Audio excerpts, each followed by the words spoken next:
मंच और सभागार में उपस्थित साहित्य अनुरागी विद्वज्जन सबको मेरा हार्दिक नमन और वंदन।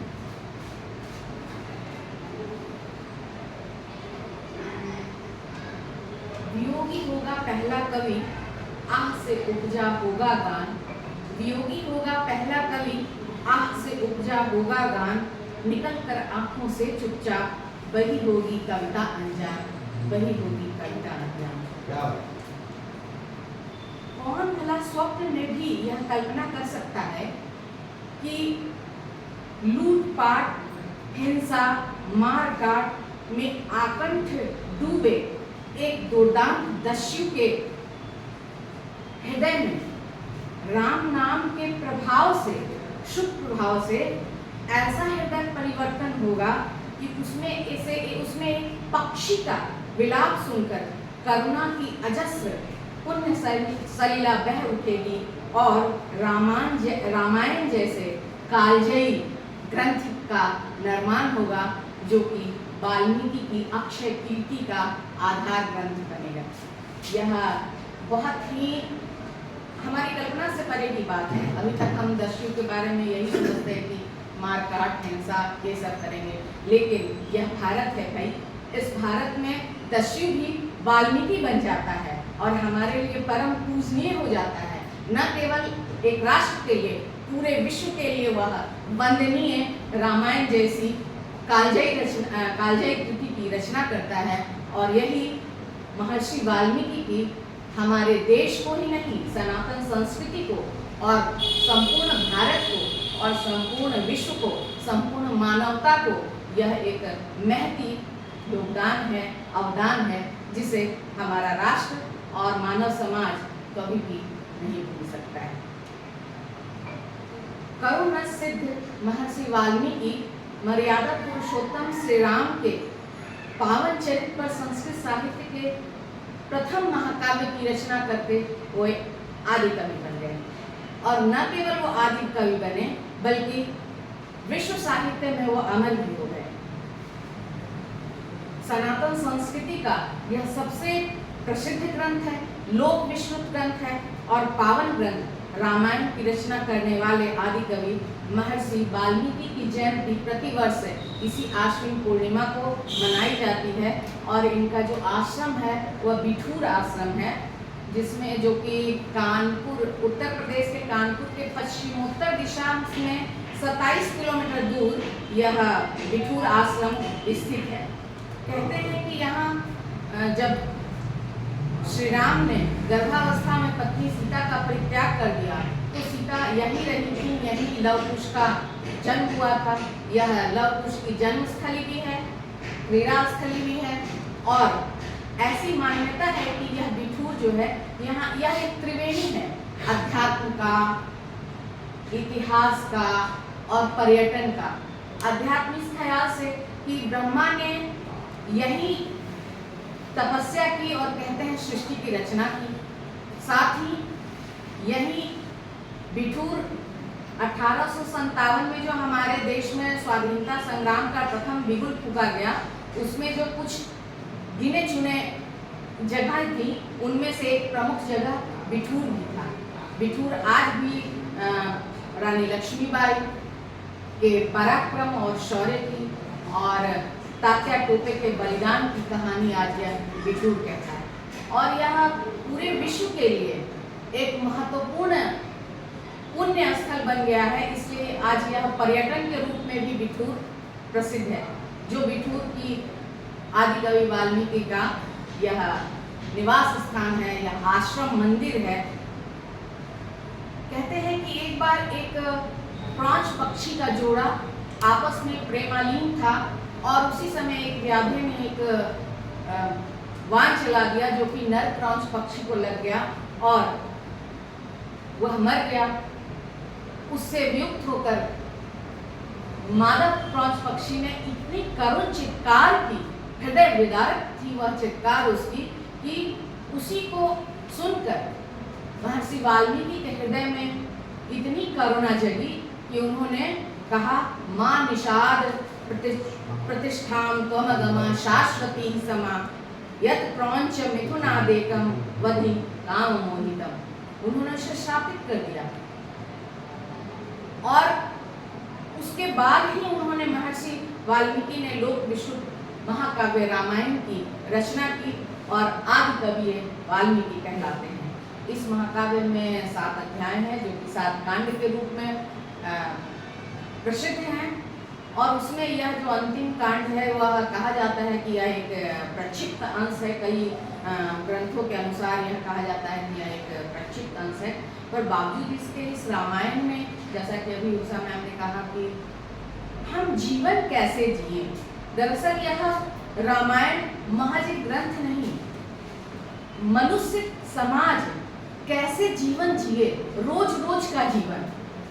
कोई आदर्श अभी तक हम नहीं करते, कोई बड़ा काम कोई करता है तो हम कहते हैं वो तो भगवान थे उन्होंने किया है, पर नहीं, वाल्मीकि ने मानव बनाकर प्रस्तुत किया रामायण में श्री राम को और जीवन के हर क्षेत्र में कैसे एक आदर्श व्यवहार एक मनुष्य करे, कैसे एक आदर्श रिश्ते को वह जिए, कैसा भाई आदर्श होगा, कैसा पुत्र आदर्श होगा, कैसा पिता आदर्श होगा, कैसे पत्नी आदर्श होगी, कैसे पिता और माता आदर्श होंगे। हर जीवन के हर रिश्ते का आदर्श इसमें संयोजित है, संपुटित है और वह युगों युगों तक आकाशदीप की तरह पूरे मानव समुदाय को दिशा देता रहेगा, प्रकाश देता रहेगा, जिसके अलौकिक प्रकाश में हम एक आदर्श जीवन जिएंगे। महर्षि वाल्मीकि का उल्लेख दरअसल त्रेता युग में भी मिलता है, सतयुग में भी मिलता है और द्वापर युग, तीनों कालों में मिलता है। इसलिए लोग उन्हें त्रिकालदर्शी कहते हैं और साथ ही सृष्टिकर्ता भी कहते हैं। उन्हें श्री राम के जीवन में घटित प्रत्येक घटना का शुरू से ही ज्ञान था। वाल्मीकि के बारे में ऐसा कहा जाता है कि उन्हें श्री राम के जीवन में घटित प्रत्येक घटना का पूर्ण ज्ञान था और इसीलिए अपने वनवास काल में वाल्मीकि आश्रम श्री राम गए थे और उन्होंने साष्टांग उन्हें दंडवत किया था। वाल्मीकि को कहा, तुम त्रिकालदर्शी मुनिनाथा, तुम त्रिकालदर्शी मुनिनाथा, विश्व बदर जी तुम्हारे हाथ था। विश्व जैसे एक बेर के समान तुम्हारे हाथ में है, जैसे हस्तांगलवत आंवले को या हाथ में लिए बेर को हम उलट पुलट कर जैसे भी चाहे देख सकते हैं, उसी तरह संपूर्ण विश्व को तुम जैसे चाहो देख सकते हो। ऐसे त्रिकालदर्शी मुनि हो तुम्हें प्रभु, और उन्होंने साष्टांग दंडवत किया था। महाभारत काल में भी वाल्मीकि का उल्लेख मिलता है कि जब कौरवों की हार हुई और पांडव विजयी हुए तो द्रौपदी ने एक यज्ञ किया। उस यज्ञ की सफलता शंख के बजने पर निर्भर थी। पांडवों के साथ साथ श्री कृष्ण तक ने उस शंख को बजाने की कोशिश की, पर शंख किसी से नहीं बजा। अंत में श्री कृष्ण ने पांडवों को यह निर्देश दिया कि तुम जाकर के वाल्मीकि से प्रार्थना करो, संत वाल्मीकि से, कि वो आए और यहाँ आकर के शंख बजाएं। तो उनकी प्रार्थना सुन करके उनके निर्देश पे वे लोग महर्षि वाल्मीकि को के पास अनुरोध करने गए, प्रार्थना करने गए और उनके अनुनय विनय से प्रभावित होकर वह इस यज्ञ के जब परिसर में आते हैं तो उनके पदार्पण मात्र से स्वतः ही शंख बज उठता है। ऐसी मान्यता है, ऐसा कहा जाता है। तो इस तरह वो सतयुग में भी हैं, त्रेता में भी हैं, द्वापर में भी हैं। वैसे भी यह जो रामायण है इसका अधिकांश विद्वान कई तरह का मानते हैं, मान्यता है, पर अधिकांश विद्वानों ने इसका रचना काल 600 ईसा पूर्व माना है। और वह इसलिए कि बौद्ध जातक जो कथाएं हैं वो रामायण के पात्रों का उल्लेख करते हैं। जो बौद्ध जातक कथाएं हैं रामायण के पात्रों का उल्लेख करते हैं, पर रामायण में जातक के चरित्रों का उल्लेख नहीं मिलता है।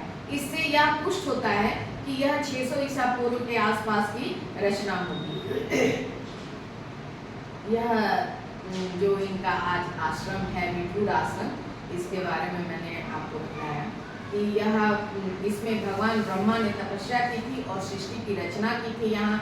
और किसी की स्मृति दिलाता ब्रह्मावर्त घाट है वहाँ, और ब्रह्मा खूटी है जो कि विश्व का केंद्र बिंदु स्थल माना जाता है। राजा उत्तानपाद हुए थे और उनका पुत्र ध्रुव बहुत ही विश्व प्रसिद्ध भक्त हुआ, और उसका ध्रुव की जो तपस्थली जो है वह बिठूर है, और यहाँ पर ध्रुव टीला भी यही इसी बिठूर में स्थित है। साथ ही स्वतंत्रता संग्राम में भी इस बिठूर का बहुत ही महत्वपूर्ण योगदान है, और उसे हम कभी भी भुला नहीं सकते हैं।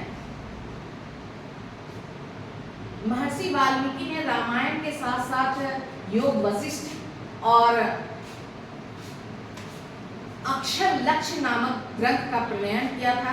संस्कृत के यह जो रामायण जो है, यह संस्कृत का प्रथम महाकाव्य है। 24,000 श्लोकों में यह रचित है, अनुष्ठुप छंद में यह रचित है, और इस विशाल महाकाव्य में श्री राम का चरित्र उपाख्यान इसमें वर्णित है। विश्व साहित्य में इस रचना को कर करके सदा के लिए वाल्मीकि अमर हो गए। राष्ट्र को, मानवता को दिशा बोध देता, जनमानस का मार्गदर्शन करता अमूल्य धरोहर है यह महाकाव्य, और भारत की सनातन संस्कृति को परिभाषित करता यह महान ग्रंथ आदि कवि महर्षि वाल्मीकि का महती अवदान है, जिसके लिए संपूर्ण राष्ट्र सदैव उनका ऋणी रहेगा। एक छोटी सी कविता जरूर। अभी मैंने यही बैठ करके प्रौंच पक्षी की चीखकार सुन उपजा ऐसा करुण गान, प्रौंच पक्षी की चीखकार सुन उपजा ऐसा करुण गान, वाल्मीकि ने रच दिया पावन रामायण पुस्तक महान, वाल्मीकि ने रच दिया पावन रामायण पुस्तक महान। श्री राम के जीवन चरित का रच डाले शुभ सकल छंद, श्री राम के जीवन चरित का रच डाले शुभ सकल छंद, महिमा उसकी जग में गूंजे, महिमा उसकी जग में गूंजे, आभा न परे तनिक मंद, आभा न परे तनिक मंद। त्रिकालदर्शी दिव्यवाल आदि कवि, त्रिकालदर्शी दिव्य आदि कवि आश्रम निवास बिठूर में, आश्रम निवास बिठूर में शरद पूर्णिमा को प्रादुर्भूत नहाए वैश्विक नूर में, शरद पूर्णिमा को प्रादुर्भूत नहाए वैश्विक नूर में। कौन कहेगा दस्यु थे विकट, कौन कहेगा दस्यु थे विकट, लूटपाट ही रहा काम, विरल सदगुरु नारद मिल गए, जपन लगे बस राम राम, विरल सदगुरु नारद मिल गए, जपन लगे बस राम राम। मूल्यों आदर्शों से है भरा मानव जीवन दिव्य ज्ञान, मूल्यों आदर्शों से है भरा मानव जीवन दिव्य ज्ञान, वाल्मीकि रामायण धरोहर राष्ट्र को अमूल्य अवदान, राष्ट्र को अमूल्य अवदान।